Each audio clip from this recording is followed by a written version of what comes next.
हाय। Next जो case है अपने पास वो केस ये है कि ऐसे मान लो आपने सीखा था actually direction of, next case जो है वो क्या फाइंड करना है, डायरेक्शन ऑफ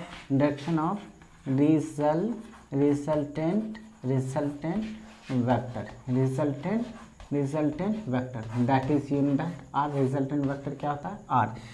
तो डायरेक्शन इसका अगर फाइंड करना है हमें, तो डायरेक्शन कितने तरीके से फाइंड करते हैं, दो। सबसे पहले तो आप जान लो कि मान लो कि एक वेक्टर है ए और अनदर वेक्टर क्या चीज़ है, बी। तो और इनका अगर रिजल्टेंट फाइंड करना है तो आप समझ रहे हैं कि इसको पैरेललोग्राम लॉ से हम लोग क्या कर सकते थे, ऐड किए थे, और इसका रिजल्टेंट क्या होता था, ये होता था। तो इस रिजल्टेंट अगर मैं बोलूँ इसे वेक्टर ए और इसे क्या बोलते हैं, वेक्टर बी, तो ये कितना हो जाएगा, वेक्टर बी, और ये क्या हो जाएगा, वेक्टर ए। अब देखिए अगर ए के साथ ये क्या है आपका रिजल्टेंट वेक्टर आर, अगर ए के साथ ये रिजल्टेंट अल्फा एंगल बना रहा है और अगर वेक्टर बी के साथ ये एंगल कितना बना रहा है, बीटा एंगल बना रहा है, तो उस केस में मान लो, और ये पूरा का पूरा एंगल कितना है, थीटा, पूरा का पूरा एंगल क्या है, थीटा। ये थीटा था तो ये भी कितना होता था, थीटा। ऐसे करके हम लोग सॉल्व करते थे। तो इस केस में लेट क्या चीज़, लेट, अब क्या करते हैं, ये पूरा का पूरा एंगल कितना है, theta. Let theta be the angle, let theta be the angle between, let theta be the angle between vector A and vector B, vector B. Then जो आपका रिजल्टेंट निकल के आता था, ये रिजल्टेंट का जो मैग्नीट्यूड निकल के आता था वो कितना निकल के आता था, vector A plus vector B का mod, and which is equal to under root A square plus B square plus 2ab cos theta. ये हम लोग क्या करते थे, रिजल्टेंट ऐसा हम लोग निकालते थे। बट ऐसे सोचिए, इफ क्या चीज़, इफ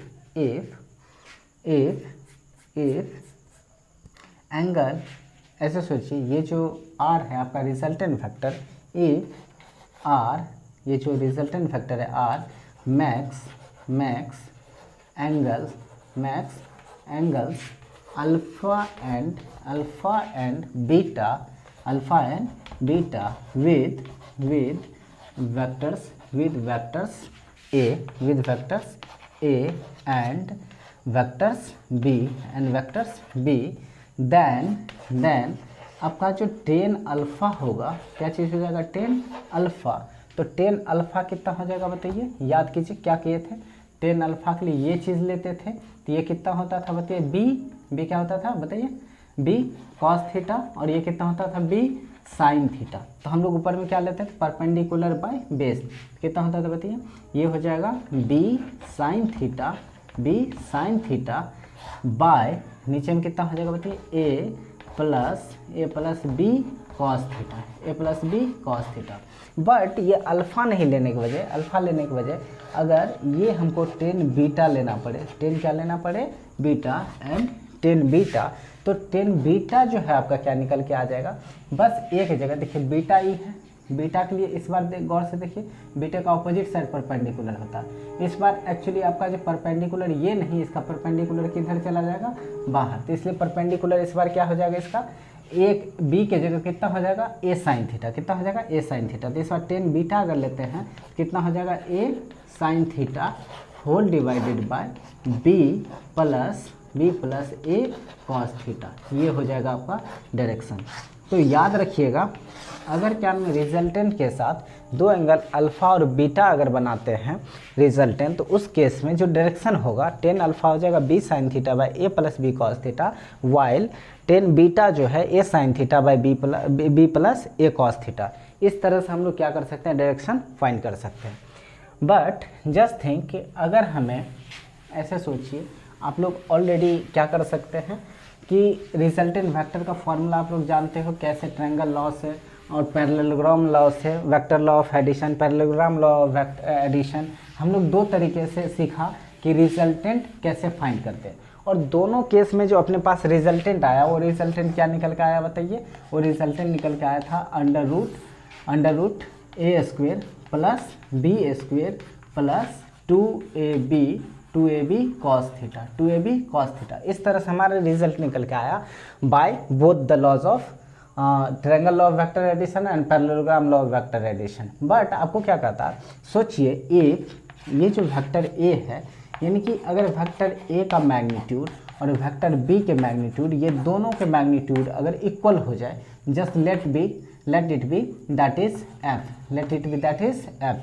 मान लीजिए कि दोनों जो वेक्टर क्वांटिटी ए और बी, और ये दोनों इक्वल हो जाते हैं किसके, एफ के, तो देन आपका जो रिजल्टेंट आएगा वो रिजल्टेंट क्या निकल के आएगा, वो रिजल्टेंट फाइंड कीजिए। तो इस रिजल्टेंट के लिए क्या करेंगे हम लोग, ए और बी की जगह एफ पुट कर देंगे और देखते हैं क्या सॉल्व होके आता है। Then the R is equal to, therefore R जो होगा, आर इज इक्वल टू कितना हो जाएगा बताइए, इस ए की जगह हम लोग क्या यूज़ करेंगे, एफ का स्क्वायर, प्लस बी की जगह क्या यूज़ कीजिएगा, फिर से एफ का स्क्वायर। मतलब कि ये दोनों के दोनों वेक्टर ए और बी, दोनों के दोनों वेक्टर अगर मैग्नीट्यूड में इक्वल हो जाए, तो उस केस में जो आपका रिजल्टेंट क्या निकल के आएगा, शॉर्ट फार्मूला, वो आपको फाइंड करना आता है। ए की जगह क्या यूज़ करेंगे, एफ का स्क्वायर, बी की जगह भी एफ का स्क्वायर, प्लस इधर कितना है 2, ए की जगह फिर से एफ इंटू बी की जगह भी क्या यूज़ कीजिएगा, एफ इंटू साथ में कॉस थीटा, साथ में क्या लिखेंगे, कॉस थीटा, और इसे सॉल्व कर लीजिए। तो आर इज इक्वल टू कितना हो जाएगा बताइए, under root F square plus F square कितना हो जाएगा बताइए, 2f square plus 2 into F that is 2f square, और साथ में कितना हो जाएगा बताइए, कॉस थीटा, साथ में कॉस थीटा। इसे अगर फर्दर हम लोग सॉल्व कर रहे थे, रिजल्टेंट वेक्टर जो निकल के आएगा वो कितना निकल के आएगा, दोनों में देखिए 2f स्क्वायर कॉमन आ रहा है, तो इसमें अगर 2f स्क्वायर अगर आप कॉमन ले लेते हैं, तो यहाँ अगर टोटल 2f स्क्वायर कॉमन ले लिए तो कितना बचेगा, 1 प्लस इसमें से 2f स्क्वायर कॉमन लिए तो कितना बचा, कॉस थीटा। अब आपको याद होना चाहिए कि 1 प्लस कॉस थीटा का फार्मूला क्या होता है, इसके लिए हम लोग यहाँ पर थोड़ा सा ड्राइव करते हैं। तो याद रखना है आपको, वैसे तो ट्रिग्नोमेट्री में आप पढ़े ही होंगे, फिर भी आपको याद रखना है कि cos 2 थीटा जो होता है, cos 2 थीटा का फार्मूला होता है cos square theta minus sine square theta, अब इसे अगर फर्दर सॉल्व करेंगे तो cos 2 theta is equal to होता है आपका cos स्क्वायर, तो cos स्क्वायर ही चाहिए। गौर से देखिए यहाँ पर आपको क्या दिख रहा है, केवल और केवल cos थीटा। तो इसे क्या करेंगे, सबको cos में चेंज कर लेते हैं, ये cos में पहले से है, ये भी cos में है, आपको इसको चेंज करना है। माइनस कितना हो जाए, cos साइन स्क्वायर इसका टू कितना होता है, 1 माइनस कॉस स्क्वायर थीटा, ये फार्मूला होता है, 10th में पढ़े होंगे। इसे फर्दर अगर सॉल्व करेंगे तो cos 2 थीटा इसका टू कितना हो जाएगा बताइए, cos स्क्वायर थीटा, ये प्लस माइनस -1 और ये minus plus cos square theta, कितना हो जाएगा, cos स्क्वायर थीटा। तो cos 2 theta is equal to कितना होगा बताइए, 2 cos square theta plus cos square theta, कितना हो जाएगा, 2 cos स्क्वायर थीटा, और माइनस कितना हो जाएगा 1। मैं चाहूँ तो इसे डायरेक्टली आपको फार्मूला लिख सकता हूँ कि 1 प्लस कॉस थीटा जो होता है एक्चुअली 2, ध्यान सुनिए, 1 प्लस कॉस थीटा जो होता है 2 cos square theta by 2। But ये कैसे होगा वो चीज़ आपको एक्चुअली मैं सिखा रहा हूँ ताकि आपको फिर से याद आ जाए। ये माइनस को इस साइड लाइएगा तो ये माइनस इस साइड ट्रांसपोज करेंगे तो LHS में आके क्या हो जाएगा, प्लस, यानी कितना हो जाएगा 1 plus cos 2 theta is equal to कितना बचेगा, ये 2 cos स्क्वायर थीटा। अब देखिए आपको फार्मूला चाहिए था 1 प्लस कॉस थीटा, वाइल यहाँ पर आ गया 1 प्लस कॉस 2 थीटा, यहाँ पर 2 थीटा नहीं हो गया, क्या है थीटा, और इधर कितना 2 cos स्क्वायर थीटा। तो सबसे पहले आप इसको क्या करेंगे, चेंज करेंगे cos थीटा में, चेंज करने मैं आपको फिलहाल एक याद रखने के एक शॉर्टकट, एक्चुअली वो है नहीं कोई ट्रिक, बट आपको ट्रिक बता रहा हूँ इसे याद कैसे रखना। तो देखिए अगर थीटा चाहिए तो यहाँ पर क्या करिए, इसके थीटा में 2 से डिवाइड कर दीजिए, तो इसके भी थीटा में क्या करना पड़ेगा, 2 से डिवाइड करना पड़ेगा। तो याद रखिएगा यहाँ पर 2 से अगर डिवाइड करेंगे तो यहाँ पर भी 2 से डिवाइड करेंगे, तो यहाँ पर 2 से डिवाइड कर दीजिए, तो ये क्या बचेगा 1 प्लस कॉस, 2 से डिवाइड कीजिएगा तो 2 कैंसिल हो जाएगा, बचेगा कितना थीटा, कितना आ गया 1 प्लस कॉस थीटा, और इधर कितना हो जाएगा, इसमें 2 से डिवाइड कीजिएगा तो 2 cos स्क्वायर थीटा बाई कितना हो जाएगा 2। वही बात मैं कह रहा था कि 1 प्लस कॉस थीटा जो होता है ये इक्वल होता है किसके, 2 cos स्क्वायर थीटा बाई 2। चलिए इसको सीख भी लेते हैं ये होता कैसे। इसके लिए क्या करते हैं हम लोग, कुछ कंसीडर कर लीजिए, जो 2 थीटा है इसको कंसीडर कर लीजिए, x इज इक्वल टू मान लीजिए 2 थीटा, कितना मान लेते हैं हम लोग, या इसको ऐसे मानिए 2 theta is equal to X, तो थीटा इज इक्वल टू कितना हो जाएगा बताइए, ये मल्टीप्लाई इधर आके डिवाइड, यानी कितना हो जाएगा x बाई 2। अब इसी चीज़ को इस फार्मूला में अगर हम पुट करें तो सोचिए कितना हो जाएगा, वन प्लस कॉस कितना कॉस, और ये टू थीटा है, टू थीटा की जगह कितना यूज करेंगे बताइए एक्स। तो यहाँ जब एक्स कीजिएगा तो यहाँ देखिए कितना हो जाएगा 2 कॉस स्क्वेयर, और यहाँ कितना थीटा। जब 2 थीटा इजकल टू एक्स था, थीटा कितना आ रहा था देखिए x/2, यानी थीटा की जगह क्या यूज़ करेंगे x/2। अब इस चीज़ को अगर कंपेयर कीजिए, यहाँ पर इस चीज़ को इस फार्मूला से अगर कंपेयर कीजिए तो देखिए यहाँ पर थीटा है तो यहाँ पर x है, यहाँ पर θ/2 है, यहाँ x/2 है, यानी कि जो एंगल यहाँ पर हो रहा है उसी का यहाँ पर कितना हो जा रहा है हाफ। तो हम लोग इसी चीज़ को अगर फर्दर सॉल्व करें, देखिए मैं ऊपर मिटा रहा हूँ, अगर इसी चीज़ को अगर हम लोग फर्दर सॉल्व करें तो क्या कर सकते हैं बताइए,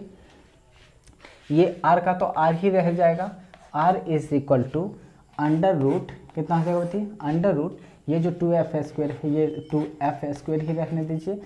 इनटू ये जो 1 प्लस कॉस थीटा है, तो 1 प्लस कॉस थीटा के लिए क्या लिख सकते हैं बताइए 2 cos स्क्वेयर θ/2। इसे अगर फर्दर सॉल्व करेंगे तो बताइए r = कितना हो जाएगा। सबसे पहले देखिए ये 2 और ये 2 का पेयर है, तो पेयर में से एक हम लोग क्या करते हैं रूट से बाहर कर देते हैं, तो 2 बाहर, फिर f² है तो एक f भी बाहर, बट यहाँ cos स्क्वेयर है तो एक cos भी बाहर, तो कितना हो जाएगा cos θ/2। यानी कि r की जो वैल्यू आपके पास आ रही है वो r की वैल्यू कितना आ रहा है r = 2f cos θ/2। इस तरह से अगर दो वेक्टर क्वांटिटीज इक्वल हो जाए तो उनके जो रिजल्टेंट वेक्टर होंगे वो रिजल्टेंट वेक्टर कितने हो जाएंगे बताइए 2f cos θ/2। इस टाइप के आपके क्वेश्चन हो सकते हैं कि मान लीजिए कि 2 फोर्सेस हैं of equal magnitude that is equal to 10 newton. कितने newton 10 newton. If the angle between them is, मान लीजिए 2 फोर्सेस हैं, F1 = F2 = कितना 10 न्यूटन। क्वेश्चन मान लीजिए फर्स्ट है, और आपको कहता है if the angle between them is 60 degree, angle between them is that is theta equal to कितना 60 डिग्री, तो फाइंड द रिजल्टेंट फोर्स। तो आपको रिजल्टेंट फोर्स फाइंड करने के लिए देखिए एक तो फार्मूला है आपके पास क्या चीज़ under root a² plus b² plus 2ab cos theta. तो आप चाहें तो इस फार्मूला से आप क्या कीजिएगा, इसको इस फार्मूला पे पुट करके आप रिजल्टेंट फोर्स निकाल सकते हैं, बट ये थोड़ा सा लेंदी हो जाएगा और आंसर उतना ही आएगा। सिमिलरली और दूसरा फार्मूला हमने इतना, अगर 2 फोर्सेस इक्वल मैग्नीट्यूड के हो तो हम लोग ऑलरेडी शॉर्टकट फार्मूला क्या निकाले 2f cos θ/2, तो इसका डायरेक्ट भी इस्तेमाल कर लेंगे। तो r = कितना हो जाएगा बताइए 2 × f कितना दे रखा है बताइए 10 newton × cos θ/2 that is cos 60/2। तो कितना हो जाएगा ये बताइए 2 × 10 कितना हो जाएगा 20 न्यूटन इंटू, इसे सॉल्व कीजिएगा तो कॉस कितना आ जाएगा cos 30 हो जाएगा, और 20 न्यूटन इंटू cos 30 कितना होता है बताइए √3/2। इसे सॉल्व कीजिएगा 10 टाइम्स में कैंसिल हो जाएगा, और फाइनल जो आपका रिजल्टेंट आएगा कितना हो जाएगा इसका होता है 10√3 इतना न्यूटन आ जाएगा। तो इस तरह से आप इसी चीज़ को अगर इस फार्मूला पे सॉल्व करते तो थोड़ा सा लेंदी हो जाता है, जो कि आप एक लाइन में इसको ईजिली आप क्या कर सकते हैं कैंसल आउट करके सॉल्व कर सकते हैं। तो इस तरह से हमने ये जो स्पेशल केसेस निकाला ये फार्मूला की, ये बहुत ही इंपॉर्टेंट, आपको बहुत जगह पे इसका यूज़ होने वाला है। अब इसका भी आप चाहे तो स्पेशल बना सकते हैं, इसका भी स्पेशल चाहे तो आप क्या कर सकते हैं बना सकते हैं। कैसे, जैसे देखिए अगर हम लोग ऐसे सोचिए आपके पास जो रिजल्टेंट का निकल के आया वो कितना आया 2f cos θ/2। इसके स्पेशल केस में क्या करते हैं, इसका केस फर्स्ट में क्या करते हैं कि सोचिए जब आपका ये जो थीटा है कितना हो जाएगा, थीटा जब 0 डिग्री हो जाए, कितना हो जाए 0 डिग्री, जब 0 डिग्री होगा तो आपके पास जो रिजल्टेंट निकल के आएगा, रिजल्टेंट कितना आएगा देखिए cos अगर 0 रखते हैं 0/2 0 होगा, cos 0 कितना है 1, और ये कितना हो जाएगा बताइए, उस केस में हो जाएगा आपका 2f, कितना हो जाएगा 2f, मतलब कि फोर्स जो रहेगा उसका 2 टाइम्स कर दीजिए। वैसे भी सोचिए 0 डिग्री का मतलब होता है कि फोर्स सेम डायरेक्शन में एक्ट हो रहा है, और जब 2 इक्वल फोर्स सेम डायरेक्शन में एक्ट होता है तो हम लोग पढ़ चुके हैं उसको डायरेक्टली ऐड कर देंगे, तो f + f कितना हो जाएगा 2f, आप ऐसे भी समझ लो। उसके बाद केस सेकंड कहता है अपने पास, केस सेकंड क्या है, मान लीजिए अगर ये थीटा = कितना हो जाए 0 डिग्री की जगह 30 डिग्री हो जाए, कितना हो जाए 30 छोड़ो 15 की ज़रूरत पड़ेगा नहीं, मान लीजिए थीटा के इक्वल टू कितना हो जाए 60 डिग्री हो जाए, कितना हो जाए 60। तो आपका जो रिजल्टेंट निकल के आएगा 60 का हाफ करेंगे यहाँ पर 30 आएगा, कॉस 30 कितना होता है बताइए √3/2, कितना होता है √3/2, और 2 और 2 से कैंसिल हो जाएगा तो फाइनल आपके पास कितना आएगा √3 कितना आ जाएगा बताइए f। यानी कि अगर 0 डिग्री दिखा तो जितना फोर्स है उसको 2 टाइम्स कर दीजिए, और अगर 60 डिग्री दिखे तो √3 और जितना f है उतना लिख दीजिए। जैसे अभी आया था √3 10 आया था, 10 √3 आया था तो f 10 हो गया था, √3 हो गया था। और केस ये जो आपका थर्ड है, केस थर्ड, सोचिए कि दोनों के बीच का एंगल कितना डिग्री का हो जाएगा 90 डिग्री। जब 90 हो जाएगा तो r कितना निकल के आएगा, cos 90 कितना होता है बताइए 0, और जब cos 90 0 हो जाए तो 90/2 कितना हो जाएगा बताइए तो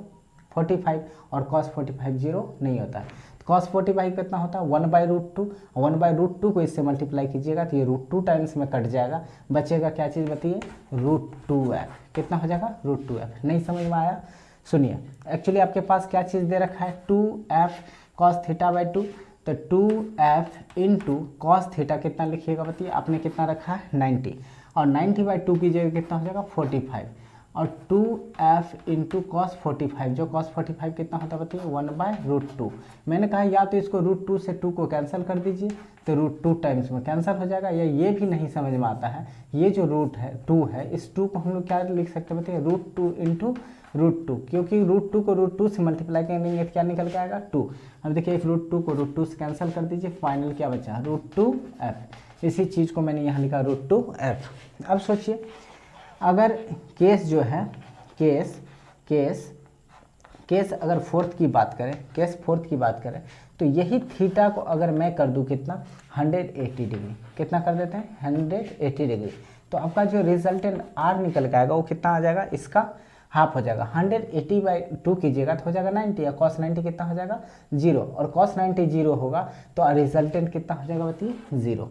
इसका कॉमन सेंस भी लगाइए, 180 का मतलब है एक फोर्स इस डायरेक्शन में लग रहा है तो दूसरा फोर्स इस डायरेक्शन में लग रहा है। अब अगर इक्वल मैग्नीट्यूड का भी लगे, अगर 10 न्यूटन इधर लग रहा है और 10 न्यूटन इधर भी लग रहा है तो बताइए दोनों फोर्स मिलकर के कैंसल आउट हो जाएगा और रिजल्टेंट कितना आ जाएगा 0। तो आप ऐसे भी समझिए, तो जब 180 डिग्री पे एक्ट होंगे दो इक्वल मैग्नीट्यूड के फोर्स तो रिजल्टेंट कितना आ जाएगा 0। केस अगर 6th लेते हैं 5th, तो थीटा को अगर 120 रखते हैं, कितना रखते हैं 120, तो cos 120 कितना होता है बताइए 120 का हाफ करेंगे तो हो जाएगा कितना 60, और cos 60 कितना होता है हाफ को इससे कैंसिल कर देंगे तो फाइनली रिजल्टेंट जो निकल के आएगा वो एक्चुअली फिर से फोर्स के इक्वल निकल के आ जाएगा। नहीं समझे, थीटा की वैल्यू कितना लिया हमने 120, और जब यहाँ थीटा की जगह 120 पुट करेंगे तो 120 का हाफ करेंगे तो कितना हो जाएगा 60, और cos 60 कितना होता है हाफ। अब ये 1/2 और 1/2 को 2 से अगर कैंसिल आउट हो जाएगा तो बचेगा कितना ओनली f, तो फाइनल आपके पास कितना हो गया रिजल्टेंट f। तो इस रिजल्टेंट को आप चाहे तो एक्चुअली जब न्यूमेरिकल सॉल्व करेंगे तो न्यूमेरिकल सॉल्व में डायरेक्ट इसे अप्लाई करने के लिए आप क्या कर सकते हैं, इस रिजल्ट को आप याद भी रख सकते हैं। वैसे नहीं तो आप इसे चाहे तो जैसे मैंने सॉल्व किया ऐसे सॉल्व करके भी आप ये सब निकाल सकते हैं। तो ये रही कुछ स्पेशल केसेस, और इसके बाद हम लोग पढ़ने वाले हैं सब्ट्रैक्शन पढ़ने से पहले हम लोग क्या करते हैं, सब्ट्रैक्शन पढ़ेंगे, फिर polygon law of vector addition पढ़ेंगे, एंड देन हम लोग इस पे जितने भी रिलेटेड क्वेश्चन हो गए एडिशन से रिलेटेड वो सारे क्वेश्चन हम लोग क्या करेंगे इस पे सॉल्व करेंगे। So short bye for today, and और इससे आगे हम लोग नेक्स्ट लेक्चर में स्टडी करेंगे।